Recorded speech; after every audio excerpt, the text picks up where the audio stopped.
തൊഴിലുറപ്പ് പദ്ധതി ഇനിയില്ല. 2 പതിറ്റാണ്ടിലേറെയായി രാജ്യത്തെ ഗ്രാമീണ മേഖലയിലെ ദാരിദ്ര്യ നിർമ്മാർജ്ജനത്തിൽ സുപ്രധാന പങ്ക് വഹിച്ചിരുന്ന മഹാത്മാഗാന്ധി ദേശീയ ഗ്രാമീണ തൊഴിലുറപ്പ് നിയമം കഴിഞ്ഞ ദിവസത്തോടെ ഇല്ലാതായിരിക്കുകയാണ്. പകരമായി കേന്ദ്ര സർക്കാരിന്റെ Viksit Bharat guarantee four Rozgar Aajeevika mission പദ്ധതി ജൂൺ 1 മുതൽ പ്രാബല്യത്തിൽ വന്നിട്ടുണ്ട്. എന്താണ് ഇത് രണ്ടും തമ്മിലുള്ള വ്യത്യാസം? നമുക്കൊന്ന് നോക്കിയാലോ. പുതിയ പദ്ധതി പ്രകാരം തൊഴിൽ ദിനങ്ങൾ 100-ൽ നിന്നും 125 ദിവസമായും ചെയ്യാവുന്ന ജോലികളുടെ എണ്ണം 266-ൽ നിന്നും 318 ഉയരും. ഒപ്പം കേരളത്തിലെ പ്രതിദിന വേതനം 401 രൂപയാകും. അതോടൊപ്പം കേന്ദ്രീകൃത പോർട്ടൽ വഴി തൊഴിലാളികൾക്ക് രാജ്യത്ത് എവിടെയിരുന്നും ജോലി ആവശ്യപ്പെടാം. ജോലി ആവശ്യപ്പെട്ട് 15 ദിവസത്തിനകം തൊഴിൽ നൽകണമെന്നാണ് വ്യവസ്ഥ.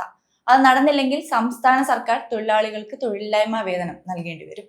തൊഴിലാളികളുടെ ബാങ്ക് അല്ലെങ്കിൽ പോസ്റ്റ് ഓഫീസ് അക്കൗണ്ടുകളിലേക്ക് കൂലി നേരിട്ട് ആഴ്ച അടിസ്ഥാനത്തിലോ പരമാവധി 15 ദിവസത്തിനകമോ കൈമാറണം. കാലതാമസം വരുത്തിയാൽ നഷ്ടപരിഹാരം നൽകണമെന്നതും പദ്ധതിയുടെ പ്രത്യേകതയാണ്. ഒപ്പം ക്രമക്കേടുകൾ തടയുന്നതിനായി ബയോമെട്രിക് പഞ്ചിങ് അടക്കമുള്ള സംവിധാനങ്ങൾ കൊണ്ടുവരാനും പദ്ധതി ആവശ്യപ്പെടുന്നുണ്ട്. എന്നാൽ കായികാധ്വാനം ഏറെ വേണ്ട പണികളാണ് VBG റാംജിയിലെ പട്ടികയിലുള്ളത് എന്നതിനാലും കേരളത്തിൽ രജിസ്റ്റർ ചെയ്ത് 22 ലക്ഷം തൊഴിലാളികളിൽ 40% 60 വയസ്സിന് മുകളിലുള്ളവരായതിനാലും ഇതൊരു പ്രശ്നമായേക്കാം. കൂടാതെ പുതിയ പദ്ധതി വരുന്നതോടെ സംസ്ഥാനത്തിന്മേൽ കടുത്ത സാമ്പത്തിക ഭാരമാണ് ഉയരാൻ പോകുന്നത്. പഴയ തൊഴിലുറപ്പ് പദ്ധതിയിൽ കൂലി ഇനത്തിലുള്ള തുകയുടെ 90% കേന്ദ്രമായിരുന്നു നൽകിയിരുന്നത്. 10% മാത്രമാണ് സംസ്ഥാനങ്ങൾ കണ്ടെത്തിയിരുന്നത്. എന്നാൽ പുതിയ പദ്ധതിയുടെ വരവോടെ ചിലവിന്റെ 40% സംസ്ഥാന സർക്കാർ വഹിക്കേണ്ടി വരും.